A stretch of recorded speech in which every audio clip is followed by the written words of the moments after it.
Welcome to another bonus edition of Upon Further Review.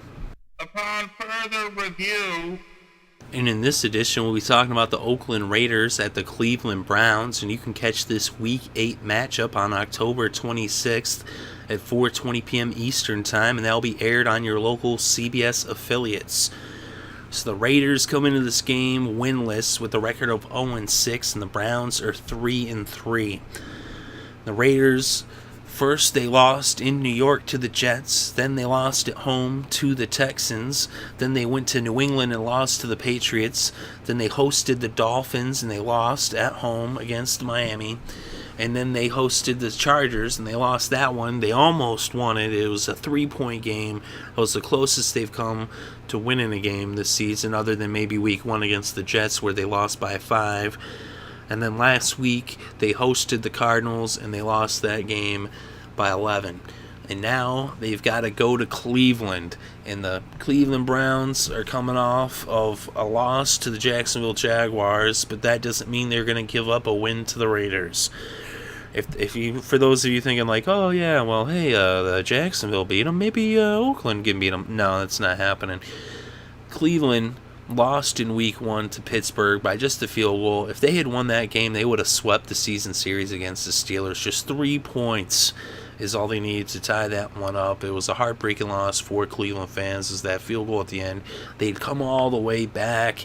They were down, and they came back, and they almost won, but they fell just short.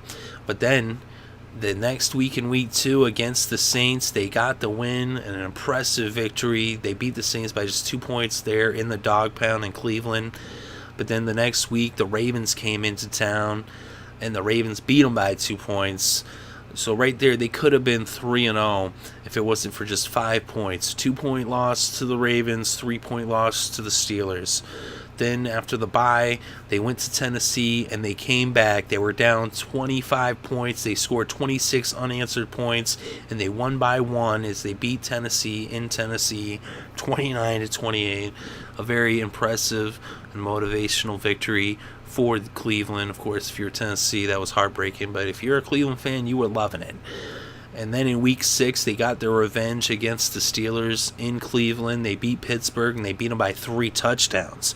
So they lost in Pittsburgh by 3 points, but then in Cleveland, they beat the Steelers by 3 touchdowns. So very big, huge, impressive win.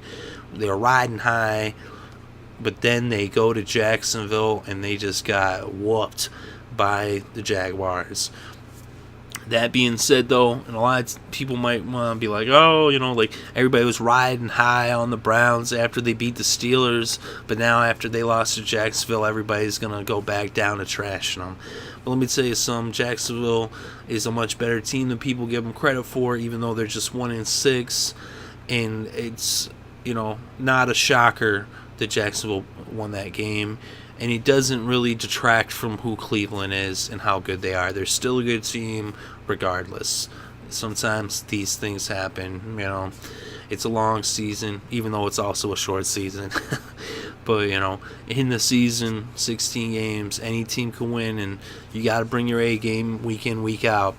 The same thing. If they don't bring their A game, with the Raiders coming to town, anything could happen, but they will beat Oakland. They're going to bounce back. They're going to beat the Raiders. They're going to get back in the win column, and they'll get back to business. And then let's look at the statistics in this game while leading up to this game. When it comes to passing proficiency, the Raiders are 26th in passing yards per game. The Cleveland Browns are 18th. When it comes to passing defense, the Raiders are 11th in passing yards allowed, and the Browns are 17th. So I'd actually give the advantage to the Raiders in the passing game because their passing defense, and their passing defense was even higher ranked than that a week ago, but they fell off a little bit after last week and the week before. But now we look at the running offense of each of these two teams, and the Raiders are dead last. They are 32nd in the NFL when it comes to rushing yards. The Browns, on the other hand, are 6th. So they're one of the top teams at running the ball. Ben Tate had been injured, but he's back. And even without him, they were running the ball pretty effectively. And now that he's back, they should be doing even better on the ground, even though they did struggle last week against Jacksonville. When we look at the running defense, the Raiders are 29th in rushing yards allowed, and the Browns are 32nd. So both of these teams struggle to stop the run, but the Browns do have a running game, whereas the Raiders do not. And so the advantage clearly goes to Cleveland on the ground. And then we look at points scored and points allowed. And the Raiders are 31st in the NFL when it comes to points scored per game, and the Browns are 14th. And then we look at points allowed. The Raiders are 25th. The Browns are 17th.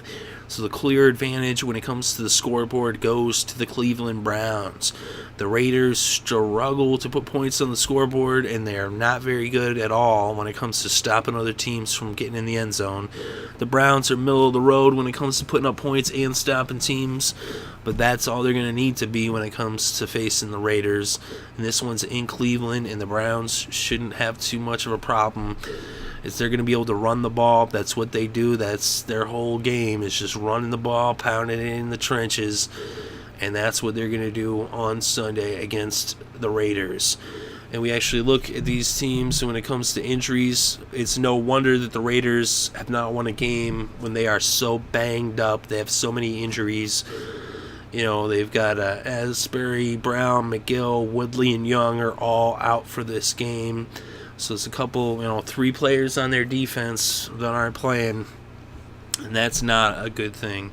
They've got a couple other, injuries too, guys that might play, might not. But the Raiders are so banged up, it's no wonder that they haven't won a game. Derek Carr, he has been looking pretty good, in his rookie year. He hasn't had a lot of help, but he's thrown for 1,189 yards. He's got 8 touchdowns and 5 interceptions. He's got a lot of promise, but, he's going through those growing pains. Their secondary of the Raiders is pretty good, led by the veteran Charles Woodson from the University of Michigan. Woodson, at one point he was, if not the best corner, he was definitely up there in the top 5 when he was in his prime. And even still, here in the twilight of his career, he is still very good. I think Charles Woodson is a Hall of Famer in my opinion. And I mean, the way he's got that Raiders secondary playing, it shows a lot of, his veteran leadership. Woodson, if he wants to, he should be a coach when he's done playing, because the guy definitely has it upstairs. He's one of the most aware, one of the most intelligent players in football. I mean, and to have that Raiders defense playing as good as they are against the pass, that's like one of the few bright spots on their team. Much respect and props to Charles Woodson for sure. But the Browns, although Hoyer, he's been struggling a little bit, but he's protecting the ball though. He's got 1,439 yards on the season so far. He's got 7 touchdowns and just 2 interceptions. So right there, that's a big key. Hoyer, if he just protects the ball, as long as he keeps doing what he's doing, they don't need to necessarily put up a lot of numbers to the air, especially against this Raiders team. It's tough to pass against. Just keep pounding the ball. They should be successful. And they've got, the backs to do it. Ben Tate, Isaiah Crowell, Terrence West, all putting up good numbers. They've all rushed for over 200 yards so far in the season. So they just keep pounding the rock to those 3 backs and just keep rotating them in and out. Of course, Ben Tate's going to get the majority of the carries in this game, but they should, pick up the win. They're at home and bounce back from that, disappointing loss last week. So I like Cleveland to win this game, and I think they should win it, by as much as double digits. So they shouldn't have too much problems against the Raiders. Let me know what you think. Very interested to read your thoughts and opinions in the comments section below. And if you enjoyed the show, make sure to hit the like button. How else will we know you enjoyed the show if you don't hit the like button? And if you do like the show and you enjoy it and you want more of this content, go ahead and subscribe, because we bring you upon further reviews and recaps of each and every single game, each and every single week of the regular season, all the way through the playoffs and the Super Bowl. We're also covering the MLB playoffs. It's down to just 2 teams in the World Series.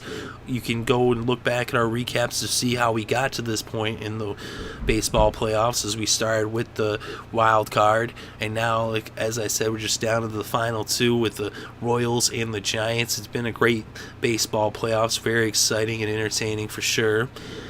And so keep an eye out for that. We also do our weekly show, The Wedge, where we do our quick picks, our fantasy football, fantasy fortune picks.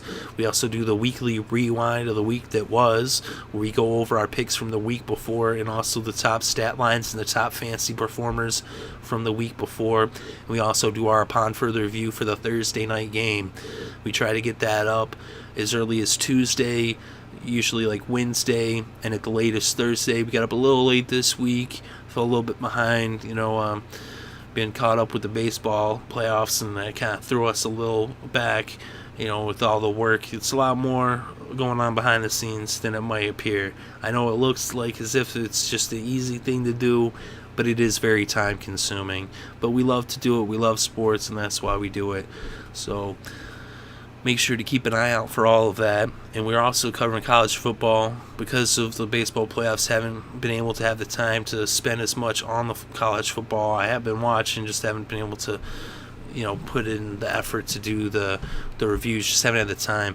But we will get back to more college football after the playoffs are done with baseball, and we're definitely going to be covering the college football playoffs for sure. So keep an eye out for all of that.